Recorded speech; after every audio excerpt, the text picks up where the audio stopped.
Now, it's a new year, and that means new cars. The Rover 75, what a great choice, sir. What actually is the plan for this? I have absolutely no idea.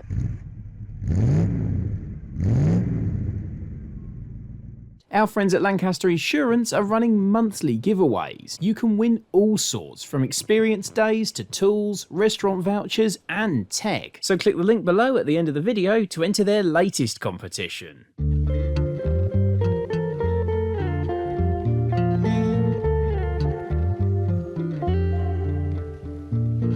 I'll admit, I had a series of emotions going on when Phil first revealed this Rover 75 at our car park. The first was intrigue, because I've always been interested in the Rover 75. I've loved Rovers for some years now, and the 75 is a key part of their story. It was the last all-new car that MG Rover ever really made.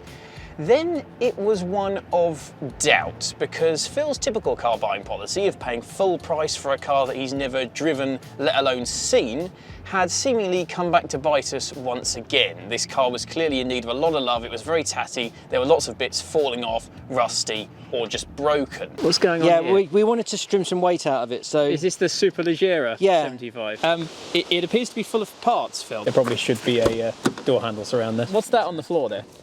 Is that a bit of trim? Another bit of trim. This is a self-lightening car here. I've just kicked that off. That's well attached there, isn't it? I'd barely breathed on that, and that's just... The headlining has done what most headlinings do, and that's head south. But then the next emotion I had was one of familiarity, one of comfort, because this is an extremely comfortable car. It's really relaxing to sit in. This Connoisseur SE leather interior is lovely. A nice place to cruise along in. It was nice and smooth and refined, and even though this one is a little bit down at heel, like I said in the reveal video, Rovers still have that charm about them that you kind of feel sorry for them when they're not at their best, that you want to bring them back up to it and give them another chance.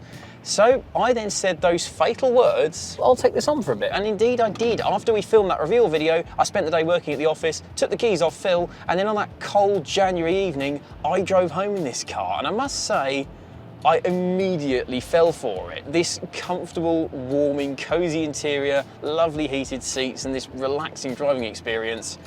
That Rover familiarity was back, and I was very keen to get started on this project and start improving it.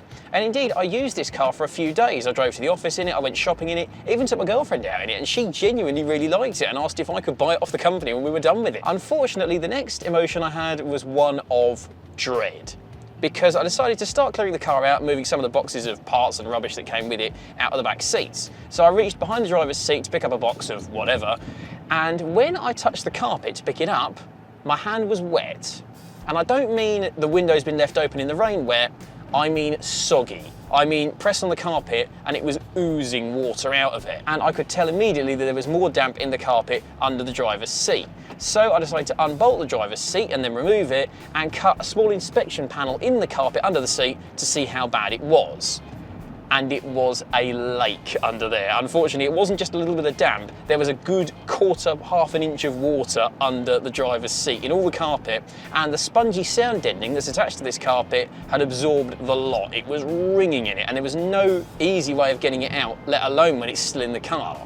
So I started pulling all the trim to pieces, which, given how many bits were falling off, didn't take very long, and I pulled the carpet out, and it was horrible. Absolutely soggy damp. I was wringing water out of it for ages. The floor mats were dripping, and it was clear that this car had been letting a lot of water in for a very, very long time. So my long-suffering girlfriend agreed to help, and we pulled the whole interior out of this car. The seats, the centre console, all the interior bits, the climate controls, the sat-nav, everything, so that we were in a position to get the carpet out of this car. And it was a mammoth day's work to get it all done. There are lots of fiddly little screws and bits in this car. It's not that easy to work on, if I'm honest. Eventually we got the carpet out, and after spending a couple of hours with sponges and rags and then running the heating for about half an hour to completely dry this interior out, I had to work out where the water was coming from. And all 75 and ZT owners will be screaming at me, plenum drains, which, if you didn't know, is the most common leak point for these cars. It's a little drain hole at the top of the scuttle, just under all the plastic trim near the wipers. It gets clogged up, it floods where the cabin filter is, it can kill your ECU, which is also located there, and ultimately it can flood your interior. Took all the trim off, took the wipers off, and it was clear. So completely clear, in fact, that I could see straight through to the floor. I could pour water into the channel and watch it come straight out under the car. Good from that point of view, but bad because it meant that the leak was somewhere else. So I spent another day trawling around, desperately trying to work out where this car was letting water in. I then clocked the fact that this car had a Halfords windscreen in it, so it's obviously had a replacement windscreen at some point, and that led me to wonder if it hadn't been fitted properly, if it wasn't sealing, it was letting water in there. So I went around all the windscreen trim, and any gaps that looked particularly big, I filled with sealant in the hope that I could cure that leak.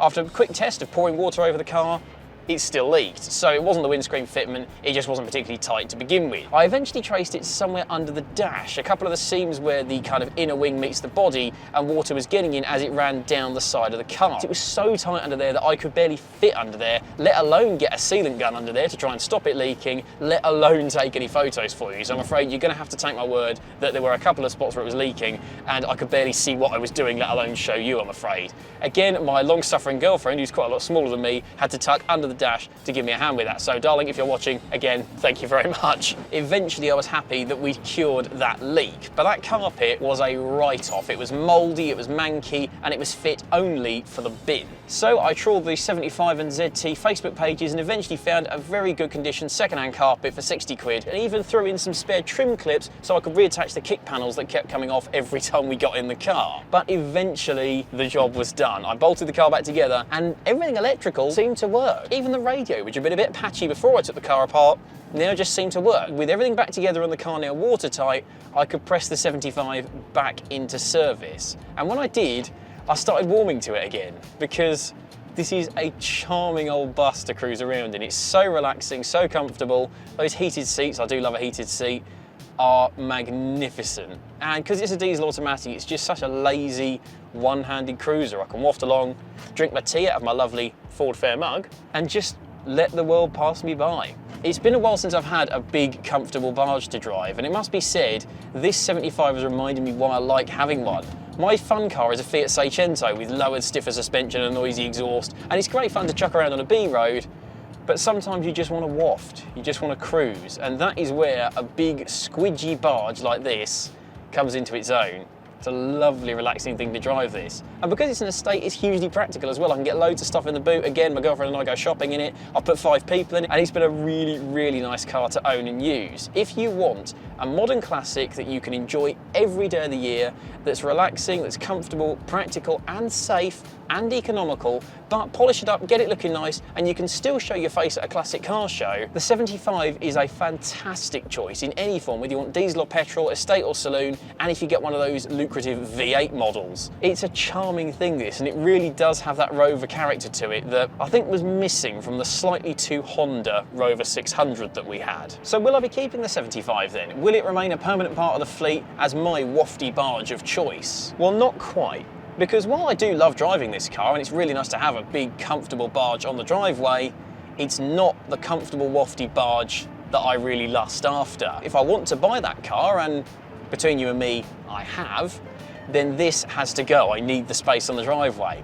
So as we speak, the 75 is on eBay. In fact, by the time you see this, the car will be sold and at its new home, because this is very much a catch and release, this car. We bought it, enjoyed it, improved it a little bit, and now we're moving it on to a new home where hopefully the new owner can continue to fix and sort all these little problems and bring this car back up to its best. Because I think it really deserves it. It drives lovely, and the 75 is a fantastic car. It rides really nicely, handles well, it's practical. But for me, I've got a new wafty barge joining my personal garage. You'll see that in a video very, very soon, and I cannot wait to show it to you. Thanks for watching, everybody, and stay tuned to see what I've replaced it with.